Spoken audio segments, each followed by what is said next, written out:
감사합니다. 우리 개혁신앙이란 무엇인가, 개혁주의 신앙이란 무엇인가에 대해서 우리 계속 나누고 있는데, 첫째 시간은 우리 전체 기독교 역사를 우리가 살펴보면서 우리 개혁신앙이 갖는 어떤 의미를 우리가 공부한 바가 있고, 또 그 두 번째 시간에는 우리 칼빈의 생애와 칼빈의 신앙에 대해서 우리가 한번 공부해 봤습니다. 그리고 지난주에는 우리 구재일 목사님 모시고 우리 조금 복습과 비슷하지만 또 이런 개혁신앙의 어떤 기원과 계승, 우리가 계승해야 될 어떤 내용들에 대해서 우리가 살펴보기로 했습니다. 그래서 오늘은 우리 개혁신앙의 어떤 역사적인 내용들은 우리가 잘 또 살펴봤으니까 오늘은 그 알맹이의 내용이 뭔가에 대해서 우리가 한번 살펴보고자 합니다. 우리 개혁주의 신앙을 한마디로 좀 정리해 볼 수 있는 어떤 모토가 있는데, 그것은 바로 5가지의 오직이라고 할 수 있습니다. 오직, 그러니까 이게 뭐냐? 예, only. 이것만, 이것이야말로, 다른 거 필요 없이 이것만! 이라고 하는 의미가 있는 신앙의 내용들이 있는 것이죠. 그래서 우리 개혁주의 신앙을 5가지로 좀 정리하면 5가지의 오직으로 이렇게 표현할 수 있는데, 첫 번째는 오직 성경입니다. 오직 성경. 솔라 스크립투라. 라틴어로 솔라 스크립투라. 성경만 있으면, 성경만으로 된다는 것이죠. 두 번째는 오직 그리스도. 오직 그리스도. 솔루스 크리스투스라는 말인데, 라틴어로 이렇게 표현합니다. 그래서 예수 그리스도만이 있으면 된다는 것이죠. 그리고 세 번째는 오직 믿음입니다. 솔라 피데. 오직 믿음만 있으면. 그리고 네 번째는 우리가 잘 아는 오직 은혜. 솔라 그라티아. 은혜만으로 우리는 구원받는다는 것이죠. 그리고 마지막으로 오직 하나님께 영광. 솔리데오 글로리아. 오직 하나님께만 영광을 올려드릴 수 있으면 충분하다라는 것입니다. 이것이 우리 개혁신앙이 갖는 5가지의 핵심 오직입니다. 오늘날의 시대는 다양성의 시대이죠. 그래서 이 오직이라는 말이 참 어떻게 보면 불필요한, 시대에 맞지 않는 그런 말이 되었습니다. 왜냐하면 그것뿐만이 아니라 다른 것도 라고 하는 것이 이 포스트 모더니즘이 주장하고 있는 어떤 가치이고 이념이고 내용이기 때문이죠. 그래서 오늘날에는 이것만이다 라고 하면 사람들이 no 라고 말합니다. 그것 말고 이것도 라고 해야 사람들은 인정을 하죠. 그래서 물론 뭐 틀린 것은 아니지만 예를 들자면 인종의 다양성, 문화의 다양성, 이념의 다양성, 가치의 다양성, 이런 것들을 주장하게 되는데, 이것이 교회 안에 들어와서 진리의 다양성, 구원의 길의 다양성, 이런 것들을 주장하게 이른 것이죠. 우리는 이러한 시대적인 흐름에 역행하여서 우리는 오직을 말합니다. only. 이것만이 우리의 신앙의 내용이다 라는 것이죠. 그래서 오늘은 사실 뭐 그렇게 많진 않고 이 5가지 내용을 여러분들과 좀 정리해보고자 합니다. 첫 번째는 오직 성경입니다. 솔라 스크립투라. 무슨 말이냐면 성경이 하나님의 말씀이기 때문에 성경은 그 어떤 누구의 권위보다, 어떤 책의 권위보다도 높은, 가장 높은 권위를 가진 하나님의 말씀이다 라는 것이죠. 성경의 권위성을 우리는 기억해야 됩니다. 여러분, 성경은 왜 권위가 있을까요? 성경은 왜 권위가 있을까요? 당연히 뭐 하나님 말씀이니까 우리는 그렇게 생각합니다. 그럼 하나님의 말씀이 증거가 어디 있습니까? 성경이 하나님 말씀이다라고 하는 증거. 뭐 1600여 년 동안에 40여 명의 저자들이 하나님께 받아 기록한 말씀이기 때문에 하나님 말씀이다 라고 하지만, 그런 과학적인 증거들, 물질적인 증거들, 그런 게 우리에게는 사실 없죠. 우리 그렇게 믿을 뿐이죠. 근데 그 근거가 뭐냐? 성경이 이런 하나님의 말씀이 되는 어떤 근거가 뭐냐? 우리는 그걸 상식적으로요, 오늘날의 시대는 고고하게 찾습니다. 무슨 말이냐면 플라톤의 예를 들자면 국가론이다. 이게 플라톤이 쓴 거 맞냐? 이런 걸 찾아보기 위해서는 고고학자들이 연구를 하죠. 역사학자들이 연구를 합니다. 문학자들이 연구를 합니다. 연구를 해서 이거 플라톤이 쓴 거 맞다라고 하는 결론을 내리죠. 그 권위는 누가 부여합니까? 학자들이 내리는 것이죠. 그러면 성경의 권위는 신학자들이 부여하는 것입니까? 이건 성경이다. 아니다. 그러면 성경의 권위보다 신학자들의 권위가 더 높은 게 되는 것이죠. 혹은 거기에 관여한 성경이 하나님 말씀이다라고 말한 그 어떤 사람의 권위가 성경의 권위보다 더 높아지게 되는 것이죠. 우린 이걸 거부한다 하는 것입니다. 성경의 권위는 성경 스스로가 주는 거예요. 무슨 말이냐면 모든 성경은 하나님의 감동으로 된 것으로서 라고 하는 성경 말씀이 성경의 권위를 주는 거예요. 그래서 성경의 권위보다 더 높은 권위가 있다 없다? 없다 라는 것이죠. 성경의 권위는 성경 스스로가 준다. 성경의 권위보다 높은 권위가 없기 때문에 이걸 믿는 것이 바로 저와 여러분들의 신앙입니다. 그런데 로마 가톨릭은 달랐죠.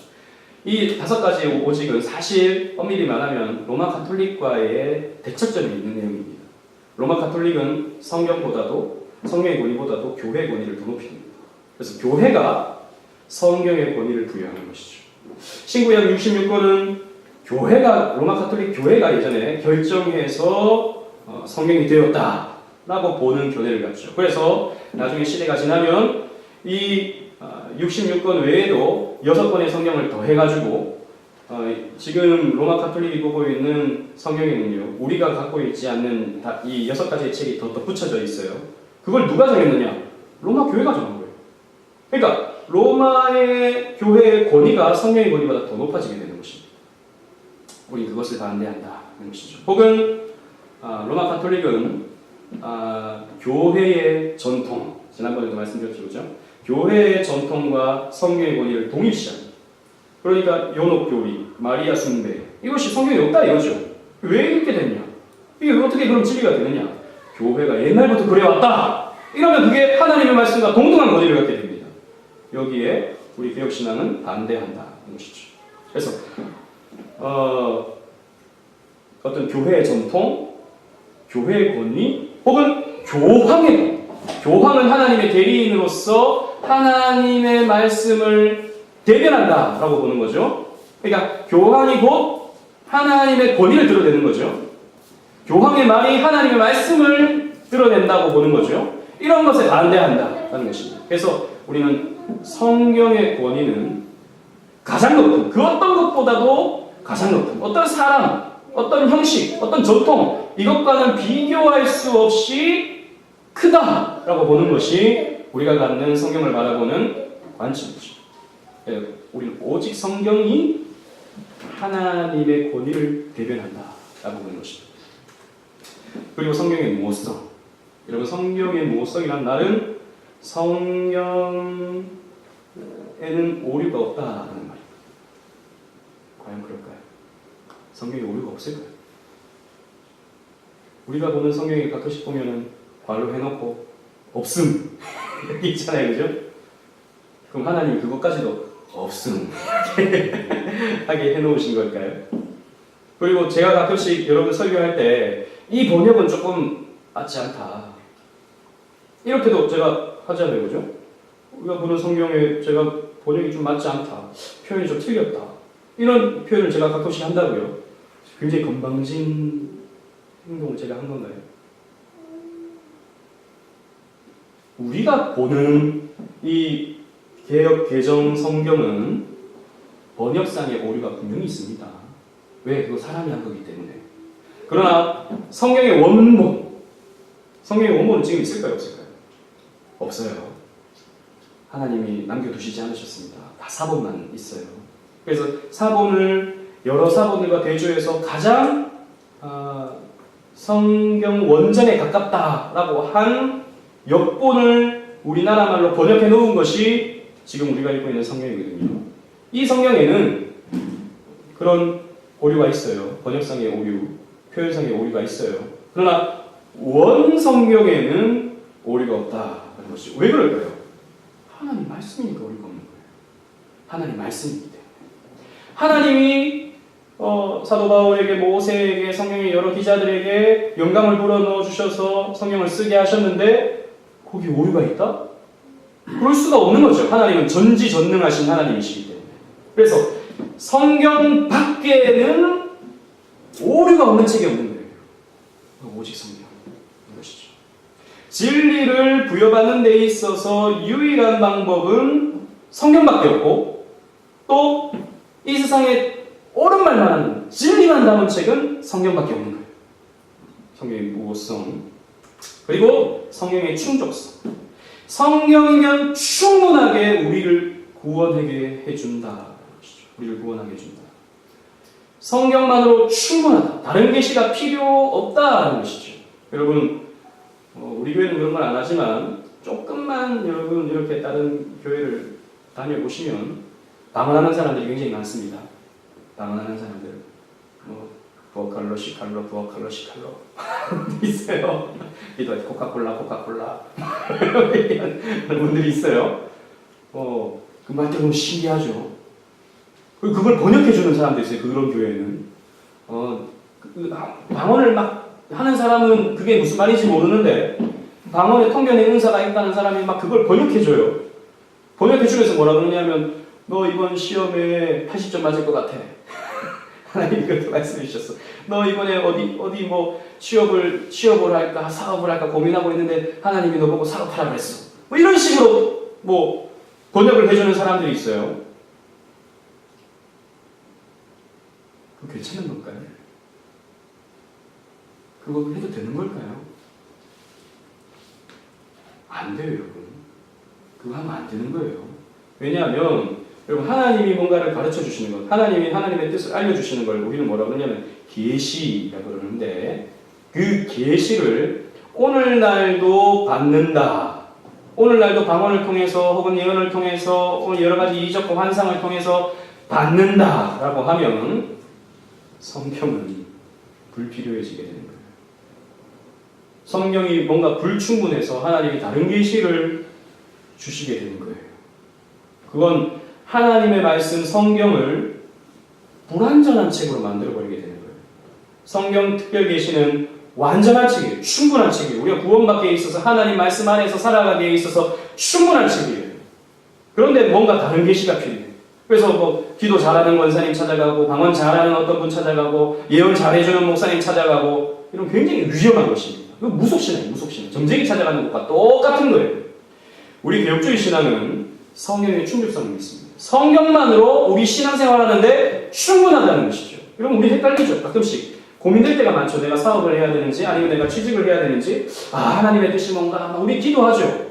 그죠? 기도해도 하나님이 뭐 이게 뚜렷이 잘 안 가르쳐 주죠. 저는 아무리 기도해도 안 가르쳐 주시더라고요.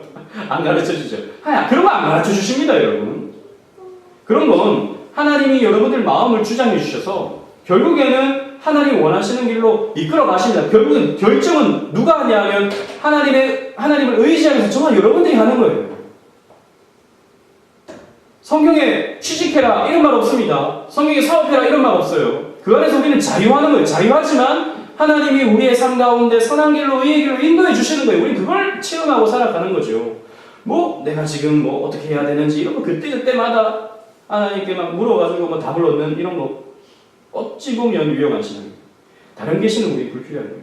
소위 하나님께 직접 받아서 하나님이 지금 이렇게 말하라 그랬다. 하나님이 이때 이렇게 하라 그랬다. 라고 하는 걸 우리는 뭐라 그러냐면 직통계시라고 해요. 직통계시. 그러니까 어떻게 보면 신령하다고 소문난 목사님들 이런 거 많이 하는데 사실 이게 신령한 게 아닙니다, 여러분. 어떻게 보면 성도들을 무속신앙화시킵니다. 잘못된 겁니다. 우리 교육신앙은 성경 외 다른 계시를 인정하지 않아요. 성경만으로 충분하다는 것이죠. 그래서 오직 성경이 최고의 권위를 갖고, 오직 성경만이 진리를 다 담고 있고, 오직 성경만으로 우리는 구원받기에 충분하고 신앙생활하기에 충분하다라고 믿는 것이 바로 오직 성경인 것입니다. 그리고 두 번째, 오직 그리스도입니다. 말입니다. 솔루스 크리스투스. 이 말은 무슨 말이냐면 그리스도 중심적 신앙을 말해주고 있어요. 성경을 펴면은 우리는 성경에서 뭘 발견하냐면 신구약 66권이 예수 그리스도를 계시한다라는 것을 발견할 수 있어요. 예수님이 스스로 그렇게 말씀하셨죠. 구약 성경은 즉 모세의 글과 시편과 선지자의 글이 나를 가르쳐 기록한 것이다 라고 예수님께서 말씀하셨죠. 그래서 우리는 성경 속에서 누구를 발견하냐면 예수를 발견하는 거예요. 오직 예수 그리스도를 발견하는 거예요. 거기서. 그리고 그 내용을 조금 더 풀었으면 예수가 우리를 십자가에서 구원하셨다 라고 하는 것을 우리는 발견해내는 거예요. 창세기를 펴도 그 내용을 발견할 수 있고 요한계시록을 펴도 우리는 그 내용을 발견할 수 있게 되는 거예요. 그리고 하나님, 삼위 하나님은 항상 예수 그리스도를 나타내십니다. 성부 하나님은 영이시죠. 성령 하나님도 영이시죠. 그러나 육체를 가지신 하나님이 바로 예수 그리스도시죠. 그래서 성부 하나님은 늘 예수 그리스도를 나타내셔요. 이렇게 빛을 쫙 비춰서 예수 그리스도를 비춰주죠. 또 성령 하나님도 말씀을 통해서 우리로 하여금 예수 그리스도가 나의 주라고 믿어지게 하시고 깨달아지게 하시고 예수 그리스도를 위해 살아가도록 우리를 이끌어 가시죠. 그래서 우리의 신앙의 중심은 오직 예수 그리스도가 되는 것이죠. 또 더 중요한 것은 바로 우리의 구속주는 오직 예수 그리스도밖에 없다라는 것입니다. 하나님이 이 땅에 보내신 구원주는 오직 예수 그리스도밖에 없다라는 것이죠. 여러분 예전에 조용기 목사님이 동국대에 가셔가지고 특강을 하셨어요. 그 내용을 제가 그대로 여러분들에게 이렇게 표현해내지 못하지만 내용은 그런 거였어요. 아무튼 불교에도 나름대로의 진리가 있다 이런 내용이었어요. 그래서 어떤 승려가 사실 목사님이 그 불교 그 대학 가가지고 승려 앞에서 강의를 할 내용이 또 뭐가 있겠습니까만 그분이 가서가지고 강의를 하는데 어떤 승려가 이렇게 무슨 목사님 그러면 불교 믿어도 천국 갈 수 있습니까? 이렇게 물었어요. 그러니까 조영기 목사님이 그 부분에 대해서는 내가 확실히 얘기는 못하지만 그러나 나름의 불교의 진리를 통해서 나름의 구원을 받을 수 있을 거라고 나는 생각한다. 이 말을 했다가 난리가 났었죠. 그래서 사과를 하니 마니 그런 일들이 있었는데 사실 이런 시대적인 분위기는 사실 전 세계적인 기도합니다. 산에 올라가는 길은 여러 가지가 있다는 것이죠. 산에 올라가는 길은 북한산을 올라갈 때도 동쪽 길이 있고 서쪽 길이 있고 남쪽 길이 있고 여러 가지 길이 있는데 결국엔 올라가면 어디서 만납니까? 정상에서 만난다는 것이죠. 그러니까 불교라는 길이 있고 기독교라는 길이 있고 저 이슬람교라는 길이 있는데 내용 보면 거의 비슷해요. 비슷비슷한 게 있어요. 기도 많이 하고 막 좋은 말씀 듣고 또 열심히 남 희생하면서 살고 이런 비슷비슷한 내용들이 있어요. 그러니까 결국에는 올라가면 길이 다르지만 올라가면 저 한 꼭대기에서 만난다는 것이죠. 천국이라는 곳에서 만난다. 불교에서는 그게 극락이고 저 기독교에서는 그게 천국이고 저 유교에서는 그게 대동사회고 그렇다는 것이죠. 그렇게 만나니까 결국에는 구원주라고 하는 것이 예수님도 있고 부처님도 있고 또 여러 그런 종교의 다양성이 있다 라고 이렇게 주장합니다. 그러나 성경은 어떻게 말하고 있습니까? 우리 요한복음 14장 6절 말씀 다 같이 한번 읽어보겠습니다. 우리 오전에도 읽었던 말씀인데 다 같이 읽겠습니다. 시작! 예수께서 가라사대 내가 곧 길이요 진리요 생명이니 나로 말미암지 않고는 아버지께로 올 자가 없느니라. 아멘. 여러분 이 헬라어를 보면요 내가 곧 길이요 라고 되어 있는데 이 길 앞에 호라고 하는 정관사가 붙어 있습니다. 내가 곧 하나의 길이요 유일한 길이요 유일한 진리요 유일한 생명이다. 그래서 예수 그리스도를 말미암지 않고는 천국 갈 사람이 있다 없다? 없다! 라고 말하고 있는 것이죠. 여러분 구약 성경을 봐도 마찬가지입니다. 구약 성경에 하나님은 홀로 하나이신 여호와 하나님밖에 없다고 했어요. 그죠? 예수 그리스도도 마찬가지로 예수 그리스도로 말미암은 자는 아버지께로 갈 자가 없다 그랬어요. 그래서 우리가 늘 세상에게 이렇게 핀잔 받고 있는 거지. 독선적이고 이기적이고 너무 배타적이고 손가락질을 받죠. 어쩔 수 없습니다. 이거 당연히 받아야 돼요. 사실 그것 때문에 초대교회 성도들도 역사적으로 엄청나게 많은 핍박을 받았죠. 그러나 우리는 이 진리를 포기할 수 없는 것입니다. 예수만이 우리를 유일하게 구속하신다. 그래서 그 십자가의 은혜로 말미암아 우리는 구원받는다는 것이죠. 그리고 유일한 중보자 예수 그리스도를 믿는 것입니다. 무슨 말이냐면 여러분 하나님과 인간 사이를 중보하는 분은 오직 예수님밖에 없다는 것입니다. 우리는 그 중보하신 그 십자가의 다리를 놓으신 예수님으로 말미암아 하나님과 교제할 수 있고 하나님께 기도할 수 있고 하나님의 복을 받을 수 있는 거예요. 예수님 밖에는 그 길이 없어요. 중보할 수 있는 분이 없어요. 그런데 로마 가톨릭에는 중보자가 있죠. 누굽니까? 사제들 혹은 교황. 교황이 하나님을 대리해서 그 신도들을 만나주는 거예요. 사제들이 신도들을 위해서 기도해주고 사제들이 신도들을 대신해서 미사를 올리고 이렇게 하는 거예요. 그거 아니다. 유일한 중보자는 예수 그리스도 한 분밖에 없다는 것이죠. 그래서 교황을 통해서 뭔가 은혜를 받고 사제를 통해서 뭔가 은혜를 받고 이런 거 아니다는 것입니다. 여러분 이걸 지난주에 그 구재희 목사님도 약간 언급을 했었는데 여러분들이 기도하는 여러분들 위해서 기도하는 거하고 예를 들자면 우리 주성택 성도님이 사업을 하는데 기도하죠. 당연히 기도할 겁니다. 기도를 하는데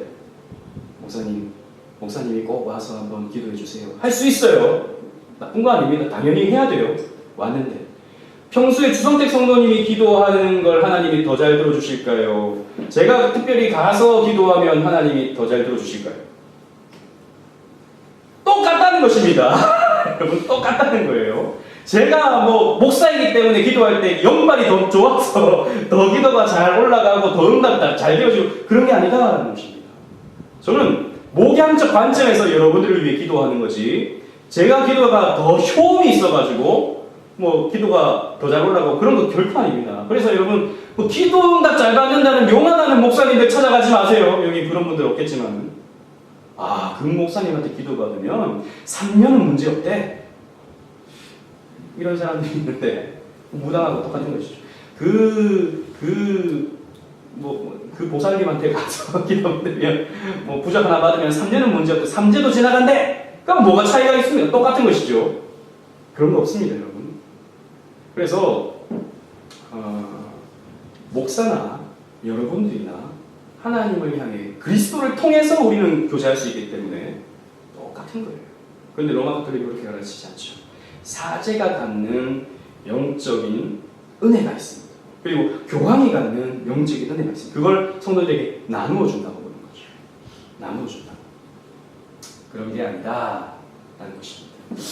디모데전서 5장 2절 말씀 우리 앞에 있는데 다 같이 읽어보겠습니다. 시작. 하나님은 한 분이시요 또 하나님과 사람 사이의 중보도 한 분이시니 곧 사람이신 그리스도 예수라. 중보는 몇 분이라고 했습니까? 한 분이다 그랬습니다.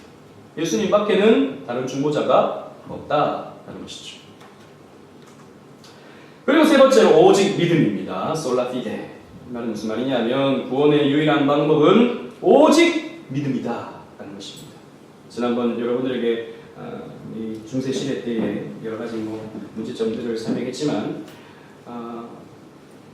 이 신약 시대의 율법주의자들도 마찬가지고 로마 가톨릭의 율법주의자도 마찬가지고 오늘날 한국 교회 안에도 이런 율법주의적인 요소는 굉장히 많아요.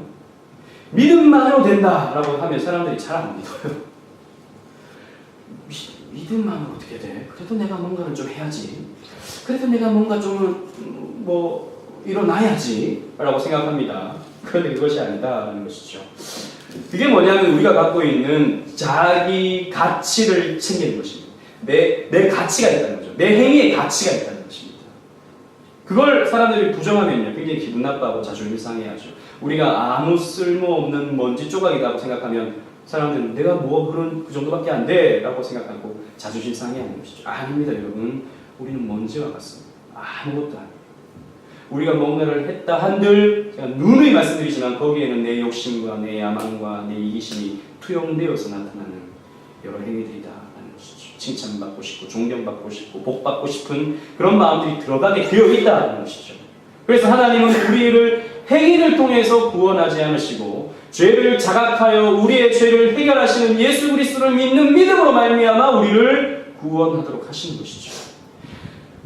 중세시대 때는 그러지 않았다는 것입니다. 중세시대 때는 여러 가지의 교회가 만들어 놓은 어떤 보석 행위들을 통해서 죄 용서를 받아서 게이지가 이렇게 올라갔다가 죄를 지면 또 내려갔다가 또 열심히 교회에서 가르치는 대로 살면 게이지가 이렇게 올라갔다가 또 죄 지면 이렇게 내려갔다 계속 왔다 갔다 하는 상태에서 죽으니까 죄를 가지고 있어서 죽었다라고 해서 천국은 못 가고 연옥에서 대기해야 된다 라고 이렇게 가르쳤다는 것입니다. 그것이 아니다 하는 것입니다. 그렇기 때문에 루터는 굉장히 괴로워했죠. 누구보다도 열심히 신앙생활을 했는데 여전히 죄를 짓거든요. 그러니까 너무 고통스러운 거예요. 그래서 루터는요, 그 글에 보면, 옛날에 썼던 글에 보면 하나님이 너무 밉다. 말로는 하나님 사랑해요, 하나님을 찬양해요 한데 하나님이 너무 미운 거예요. 왜? 자기는 늘 이렇게 보면서 죄 짓나 안 짓나 뭐 착한 일 하면 아유 잘했다 하지만 또 죄 지으면 하시는 그 하나님을 생각하니까 너무 미운 거예요. 도대체 하나님 어떡하란 말입니까? 이런 식으로 생각했던 것이죠. 근데 루터는 로마서 1장 17절 말씀을 통해서 자유할 수 있었던 것이죠. 다 같이 읽어보겠습니다. 시작! 오직 의인은 믿음으로 말미암아 살리라 함과 같으니라. 오직 의인은 믿음으로 말미암아. 행위가 아니라 믿음으로 말미암아. 그래서 여러분들의 행위에 초점을 맞춰서 여러분들의 신앙을 판단하면 여러분들은 구원받기 힘듭니다. 스스로 느끼기에. 다 그렇습니다. 목사도 그렇습니다. 저의 행위를 보면 너무 부족해요. 여러분들도 마찬가지여야 합니다. 그렇게 생각해야 합니다. 죄지란 말은 아닌데 그렇게 생각이 들 수밖에 없어요. 불안하죠. 구원의 확신을 갖지 못하죠. 그러나 믿음으로만. 여러분 하나님 믿어지시죠? 별로 안 믿어지나? 믿어지시죠? 예, 그건 확실한 거죠, 그죠? 그러니까 이 자리에 앉아 있는 거죠. 피곤한 시간에 믿어지기 때문에 이게 바로 여러분 구원받음의 증거입니다. 다른 것이 아니에요. 구원받을 수 있는 내용이죠. 그리고 믿음은요, 하나님을 기쁘시게 하는 유일한 방법입니다. 믿음은 보이지 않는 하나님과 그의 섭리를 믿는 것인데요. 여러분 하나님 안 보이죠, 그죠? 하나님 보실 분 있습니까? 없죠. 그리고 하나님의 섭리를 우리는 하나님의 손을 보지 못하지만 하나님이 이 지구를 돌리시고 오늘도 저 사람을 만나게 하시고 오늘도 이런 계절을 주시고 이런 상황, 모든 상황을 주신 하나님을 바라보면서 하나님이 이 모든 역사를 주장하고 계신다라고 하는 것을 우리는 믿을 수 있는 것이죠. 이 믿음을 통해서 우리는 하나님께 기쁨을 올려드릴 수 있습니다. 하나님 이 믿음을 기뻐하시거든요. 그래서 믿음을 좀 정의하자면 보이지 않는 하나님과 그의 섭리를 믿는 것입니다. 히브리서 11장 1절 말씀 다 같이 읽어보겠습니다. 시작! 믿음은 바라는 것들의 실상이요 보지 못하는 것들의 증거니. 여러분 여기에 이렇게 나올 수 있는 것은, 이 화면이 나올 수 있는 것은 빔 프로젝트 때문입니다 라고 하는 사실을 못 믿는 사람은 여기 한 사람도 없을 거예요. 왜? 눈에 보이기 때문에. 그러나 하나님이 살아계십니다 라고 하는 것은 눈에 안 보이는 거거든요. 눈에 안 보이지만 믿는 거예요.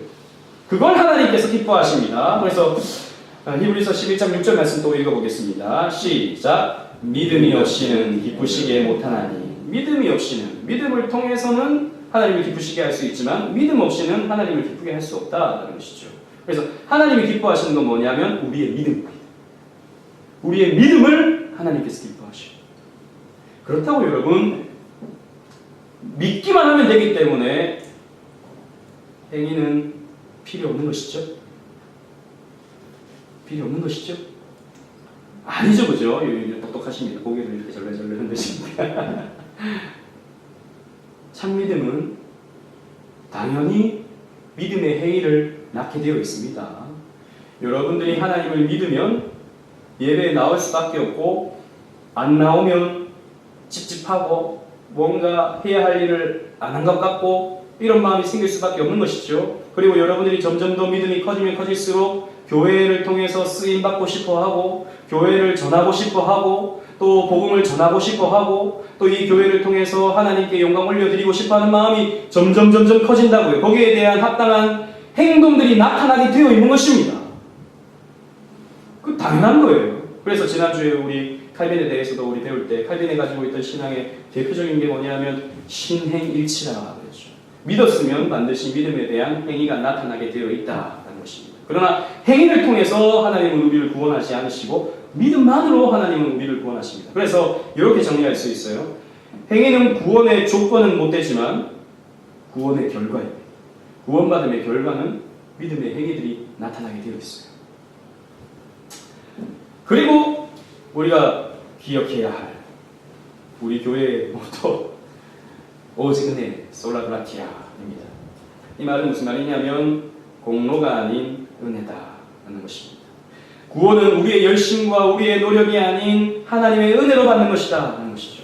여러분 아까 그 오직 믿음과 비슷한 것이죠. 사실 믿음은 사실 구원받음에 있어서 어떤 통로가 믿음이라면 이 은혜라는 것은 하나님이 베풀어 주시는 어떤 의미가 있습니다. 여러분 믿음도 여러분 내가 믿음을 갖고 있기 때문에 구원받는 게 아니에요. 믿음은 하나님을 내 마음에 담아내는 그릇과 같은 거예요. 믿음도 사실 도구이고 통로일 뿐입니다. 하나님과의 교제 속으로 들어가는 도구이고 통로일 뿐이에요. 이 과정이 하나님 편에서 봤을 때 은혜다라는 것입니다. 로마 카톨릭은요, 이렇게 오늘 얘기할 수밖에 없는데, 로마 카톨릭은 은혜의 보고라고 하는 것이 있습니다. 이게 무슨 말이냐면, 고대 때부터 현재까지 여러 성인들의 공로가 저 창고에 들어가 있다는 것이죠. 오늘 하늘나라의 창고에 들어가 있다. 그 공로가 넘치는 사람이 있어요. 예를 들자면 뭐 성인들, 어거스틴 같은 성인들, 그리고 성 프란시스코 같은 사람들, 뭐 이런 교회사에서 아주 유명한 사람들, 또 최근에는 뭐 테레사 같은 사람들, 그런 사람들은 공로가 넘치는 사람들, 행위가 너무 아름다웠기 때문에 공로가 넘치는 사람들, 그 사람들의 공로를 내가 그 사람을 위해서 기도하고 그 사람의 이름을 부르면서 헌신해 가면 그 사람의 공로가 내 공로로 옮겨지게 된다. 그래서 나의 의를 이렇게 쌓아가야 된다라고 가르치는 거죠. 그게 아니다. 우리는 은혜다라는 것이죠. 그 사람을 위해서 기도해서 공로를 쌓고 내가 열심히 충성봉사 헌신해서 공로를 쌓아서 의로워지는 게 아니고 의로워지는 것은 하나님의 은혜로만 된다는 것입니다. 로마서 11장 6절 말씀 우리 다 같이 한번 더 읽어보도록 하겠습니다. 시작. 만일 은혜로 된 것이면 행위로 말미암지 않음이니 그렇지 않으면 은혜가 은혜되지 못하느니라. 은혜로 된 것이면 행위로 말미암지 않은 것이다. 우리 공로로 말미암지 않은 것이다. 그래서 내가 뭔가 교회에서 나는 이만큼 했는데 라고 말할 수 있는 것이 우리는 전혀 없습니다. 우리 그런 걸 내세워서는 안 돼요. 모든 게 하나님의 은혜다는 것이죠. 그래서 우리의 구원도 하나님이 베풀어 주시는 그 은혜로 말미암는다는 것이죠. 그래서 저는 은혜를 이렇게 자주 표현합니다. 자격 없는 자에게 주시는 하나님의 선물이 바로 은혜다는 것이죠. 여러분 자격이 없죠. 저와 여러분들은 자격이 없습니다. 우리의 모습은 딱 그런 것과 같아요. 예를 들자면 이런 것입니다. 뭐 그러진 않겠지만 우리 유건이가 예를 들어서예요. 한 번도 그런 적이 없어요. 유건이가 맨날 아빠가 화내고 또 잘못하면 이렇게 막 소리도 지르고 또 설교도 너무 길게 해가지고 잠이 들었는데 설교도 너무 길게 하고 그래가지고 나 아빠는 한방 혼내줘야지. 그래가지고 아빠가 앉는 자리에 이렇게 못을 하나 탁 집어넣었어요. 그래서 아빠가 자리에 딱 앉았는데 엉덩이에 못이 팍 찔렸어. 그래서 피가 막 철철 엉덩이에서 난 거예요. 그래서 이놈 누가 그랬나 찾아봤는데 알고 보니까 강유건이 그랬다. 제가 가까이 했단 말이에요. 그걸 들켰다는 걸 강유건이가 알았어요. 그래서 제가 막 강유건에게 뚜벅뚜벅 걸어갑니다. 얼마나 무서울까요? 얼마나 두려울까요? 아빠가 어떻게 나를 혼낼까? 나를 때릴까? 소리를 지를까? 아니면 벌을 세울까? 그러는데 갑자기 손에서 뭔가가 나오는데 매가 아니고 소시지가 탁 나와서 이거 먹어! 이렇게 한 거예요. 그때 강유건은 어떻게 할까요? 눈물을 흘리죠. 아니 왜 소세지? 몽둥이가 아니라 왜 소세지? 이렇게 생각이 드는 건 아니겠습니까? 많이 먹고 다 알잖아요. 내가 한 거 아는데 아빠가 분명히 내가 이렇게 장난친 거 혹은 아빠 벌려주려고 한 거 아는데 왜 나에게 몽둥이가 아니라 소세지를 주지? 좀 철이 들면 눈물이 날 거예요. 철이 없으면 아이고 좋다 하겠지만 이게 여러분 은혜의 것입니다. 매를 맞아야 마땅한데 혼이 나야 마땅한데 저와 여러분들은 지은 죄로 말미암아 심판받아 마땅한데 하나님께서 십자가의 사랑을 주십니다. 하나님께서 십자가의 은혜와 기쁨과 만족을 저와 여러분들에게 주시는 거예요. 그때 우리는 생각해야 되겠죠. 왜 하나님이 나에게? 왜 하나님이 나를? 이라고 생각이 든 거예요. 이게 여러분 우리의 신앙의 내용이어야 합니다. 내가 그래도 열심히 했는데 하나님 왜 이렇게 안 해주시지? 내가 기도 많이 했는데 왜 응답 안 해주시지? 내가 열심히 헌금했는데 왜 하나님 안 채워주시지? 이건 여러분 신앙이 아니에요. 그 하나님과 계산하는 것이고 하나님과 이 상행위를 하는 것이죠. 우리의 신앙은 자격 없는 자에게 베풀어진 하나님의 선물을 받아 누리는 것입니다. 거기에 감격이 있고 거기에 기쁨이 있는 것이죠. 로마서 3장 24절 한번 다 같이 읽어보겠습니다. 그리스도 예수 안에 있는 시작. 그리스도 예수 안에 있는 구속으로 말미암아 하나님의 은혜로 값없이 의롭다 하심을 얻은 자 되었느니. 여러분 값없이가 중요합니다. 값없이. 다른 말로 말하면 공짜라는 것이죠. 여러분 구원은 그렇기 때문에 공짜가 되는 것이죠. 은혜라는 말은 공짜라는 말입니다. 그런데 이게 많은 사람들이 받아들이지 못하죠. 아니 그래도 천국 가려면 착한 일을 좀 해야지. 그래도 좋은 데 가려면은 좀 뭔가 의로운 모습들이 있었어야지. 아니요. 아무것도 필요 없어요. 우리가 내는 싹은 공짜예요. 이건 구원이라고 하는 것이 가치가 없어서가 아니라 우리가 어떤 것으로도 다 갚을 수 없기 때문에 우리가 어떤 헌신과 우리가 어떠한 노력을 통해서도 다 채울 수 없는 그만큼의 가치이기 때문에 하나님께서는 은혜로 주실 수밖에 없는 거죠. 은혜다. 오직 은혜로 우리는 구원받는다는 것이죠. 그래서 우리는 결국적으로 오직 하나님께 영광, 솔리데오 글로리아를 외칠 수밖에 없습니다. 우리가 영광 올려드릴 대상은 오직 하나님 한 분이다라는 것입니다. 그것이 우리 인생의 최고 목적이다라는 것이죠. 그래서 웨스트민스터 서유리 문답, 대유리 문답, 제1문답이 우리 인생의 가장 제일된 목적이 하나님을 영화롭게 하고 영원토록 그분을 즐거워하는 것이다 했습니다. 하나님을 영화롭게 하는 것, 먹든지 마시든지 무엇을 하든지 하나님의 영광을 위하여 하는 것, 이것이 바로 우리 인생의 목적이다. 유일한 최고의 제일된 목적이다 하는 것이죠. 그리고 영광은 오직 하나님께만 돌려야 된다는 것입니다.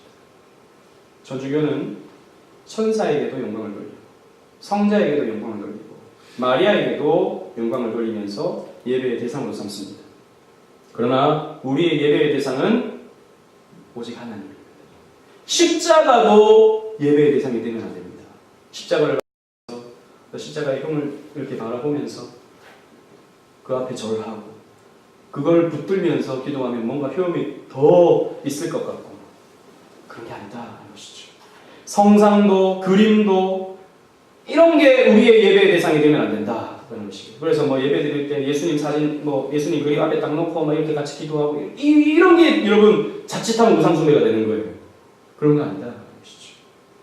그래서 로마 가톨릭은 지금도 예배당 앞에 예수님 상, 마리아 상 놔두고 그 앞에 인사하고 저 그 앞에서 기도하게 하고 들어가게 하죠. 잘못된 것입니다. 또 뿐만 아니라 여러분들이 구원받음에 있어서 하나님만 영광을 받으셔야지 사람에게 영광을 돌려서는 안 됩니다. 그래서 예배 시간에 어떤 사람을 향하여 박수를 치고 예배 시간에 사람을 높이고 예배 시간에 사람을 뭐 이렇게 신성화시키고 혹은 영웅화시키고 사람을 드러내는 것 결코 바람직하지 않죠. 오직 예배 시간에 하나님께만 우리는 영광을 올려드려야 돼요. 물론 우리가 역사 속에서 훌륭한 위인들을 살펴보면서 그들을 본받으려고 하는 것 당연한 것이고 그렇게 해야 되는 것입니다. 그러나 예배의 대상은 오직 하나님 한 분이어야 한다는 것이죠. 그래서 우리는 추도 예배도 저희는 부족합니다. 돌아가신 분들을 위해서 그분의 영혼을 위해서 기도하는 바람직하지 않죠. 물론 가족끼리 모여서 그날을 기념하면서 가족끼리 모여서 그냥 하나님께만 예배하는 것, 그날을 그냥 우리 가족이 예배의 날로 삼는 것은 문제가 없습니다만 그 죽은 사람을 기억하면서 그 사람의 사진을 올려놓고 이렇게 예배를 드리는 것 아주 잘못된 것이죠. 그리고 저희 교회는 장례식도 마찬가지입니다. 위로 예배 혹은 입관 예배, 발인 예배. 저희는 그렇게 사용하지 않습니다. 그냥 발인식, 입관식, 그리고 이런 예식의 의미로서 우리는 이런 시간을 가질 수는 있지만 예배는 오직 하나님께만 올려드려야 된다는 것입니다. 그래서 결혼 예배도 아니고 결혼 예식, 그러나 말씀을 나누고 얼마든지 그런 것은 할 수 있죠. 결코 사람이 예배의 대상이 되어서는 안 된다는 것입니다. 그래서 영광은 오직 하나님께만 올려드리는 것이 바로 우리 신앙의 아주 핵심적인 내용이라고 할 수 있겠습니다. 여러분 정리해 봅시다. 오직 성령, 오직 그리스도, 오직 믿음, 오직 은혜, 오직 하나님께 영광. 이 5가지가 우리 신앙의 아주 중요한 핵심이다라는 것이죠. 그래서 여러분 이 논리적으로 생각해 보면 오직 성경만이 우리에게 진리를 가르쳐줘요. 그 진리는 무엇입니까? 예수 그리스도죠. 오직 예수 그리스도. 이 예수 그리스도만 믿어야 합니다. 오직 믿음. 그리고 오직 믿음은 하나님의 은혜로 되는 것이죠. 믿는 것도 사실 우리의 힘과 노력으로 되는 것 아니지 않습니까? 하나님의 은혜로, 오직 은혜로. 이렇게 갖는 신앙이 바로 오직 하나님께 영광이 되는 신앙입니다. 여러분 논리적인 맥락을 여러분들 잘 살피시면서 머릿속에 집어넣으면 암기가 잘 될 거예요. 오늘 아침에도 우리 윤희 유건이도 같이 이걸 암기하고 윤희는 뭐 한 번에 다 외워. 그러니까 그래도 지금 머리가 팽팽 돌아 암기가 잘 될 테니까. 우리는 조금 시간이 걸려요. 지금 시간이 걸리지만 그러나 이 5가지 정도는 우리가 외워놔야 된다. 그리고 저희 교회가 이제 오직 은혜 교회를 이렇게 이름으로 한 것이 바로 이런 개혁 신앙을 잘 드러내주는 한 모토가 오직 은혜이기 때문이죠. 그래서 모르는 사람들은 잘 모르지만 어떤 분들은 우리 교회 이름이 그냥 너무 이쁘다. 지난번에 한번 저희 교회 방문하신 분은 교회 이름이 너무 이뻐서 와봤어요. 그냥 이쁜 것만이 아니라 여기는 우리 교회가 뭘 지향하는지, 어떤 길을 가는지, 어떤 신앙의 내용을 갖고 있는지를 잘 드러내주는 저는 이름이라고 생각해요. 그래서 아무리 생각해도 이름을 너무 잘 지은 것 같아요. 오직 은혜 교회. 그렇죠? 감사합니다. 오늘 여기까지 하겠습니다.